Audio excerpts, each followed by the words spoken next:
여러분 반갑습니다. 오늘 같이 보실 하나님의 말씀은 에베소서 2장 10절입니다.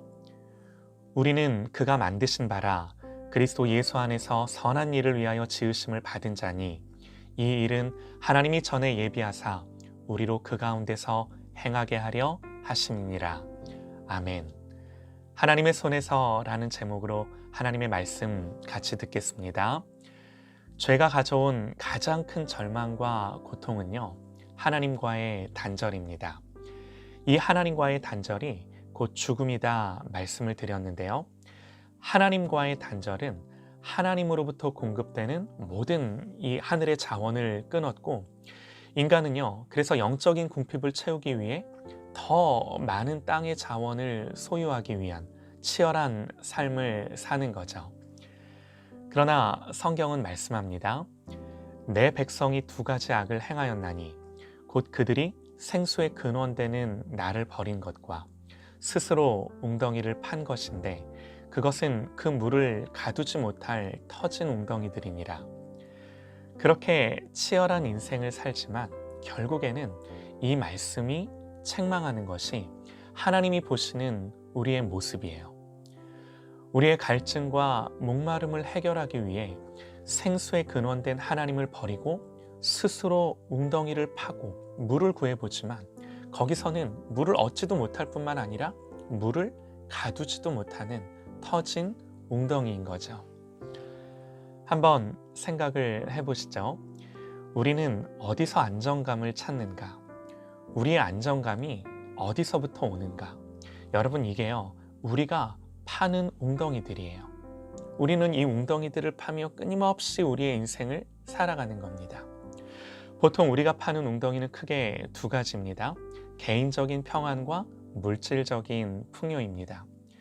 물질적인 풍요와 개인적인 평안, 이것은 우리의 삶에 꼭 필요한 것이지만 우리의 인생의 궁극적인 목적이 될 수는 없습니다.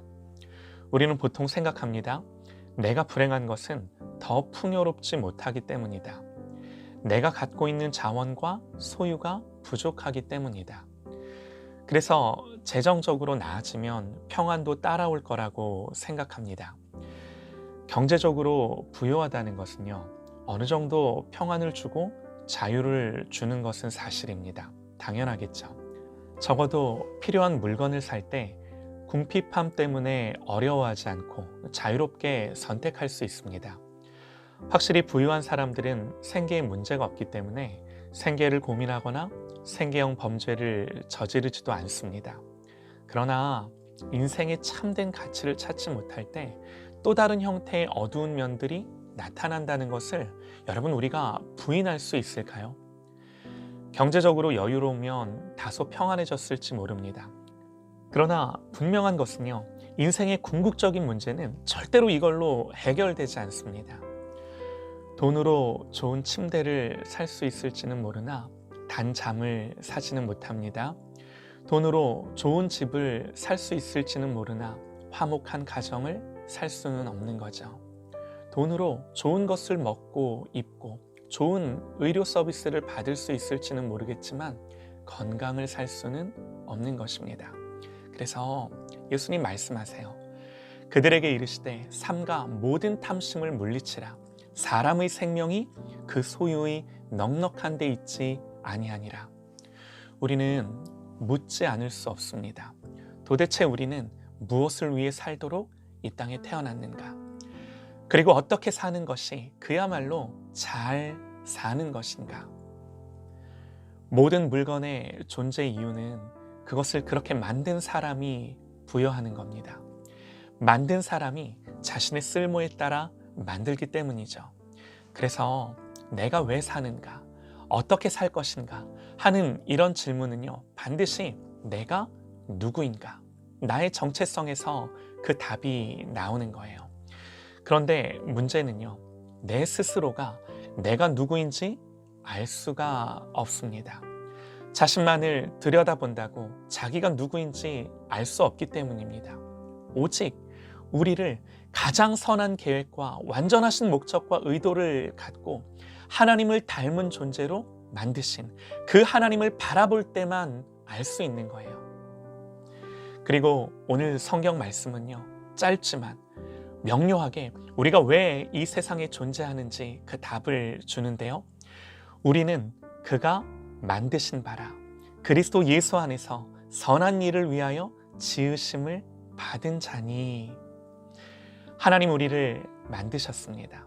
여기서 만든다는 것은요, 마치 예술 작품을 만든다는 거예요. 이제 한번 생각을 해보시죠. 여러분, 우리가 생각할 수 있는 인류의 가장 위대한 예술 작품이 뭐가 있을까요? 잘 모르니까 레오나르도 다빈치가 그린 모나리자라고 해보죠. 한번 상상을 해보세요. 누군가가 매직으로 반영구 눈썹을 해드렸어요. 훼손한 거죠. 아마도 그 작품을 사랑하는 모든 사람들은 분노할 것입니다. 제가 모나리자라고 말씀을 드렸는데요. 그 작품이 더 가치가 있을수록 그 분노와 피해는 말할 수 없을 것입니다. 하물며 사람이겠습니까?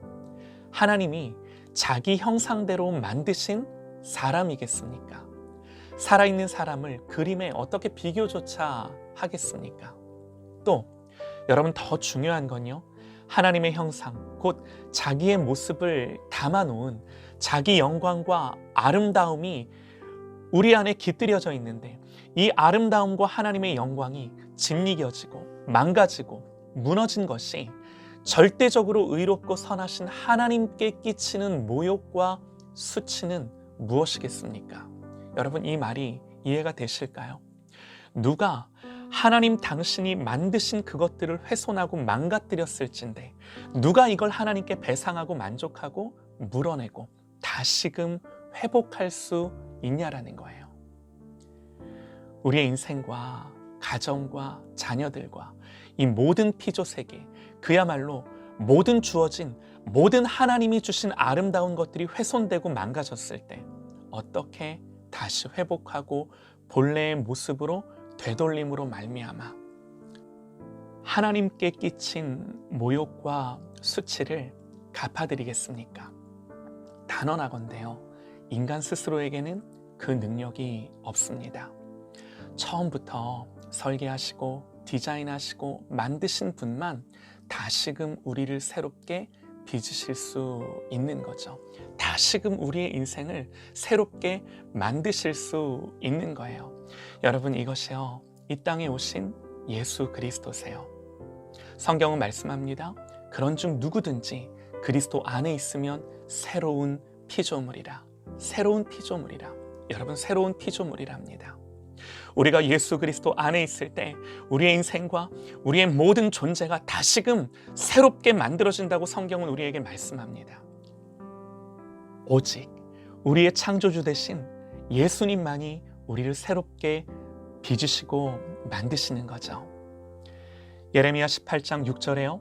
여호와의 말씀이니라. 이스라엘 족속아, 이 토기장이가 하는 것 같이 내가 능히 너희에게 행하지 못하겠느냐.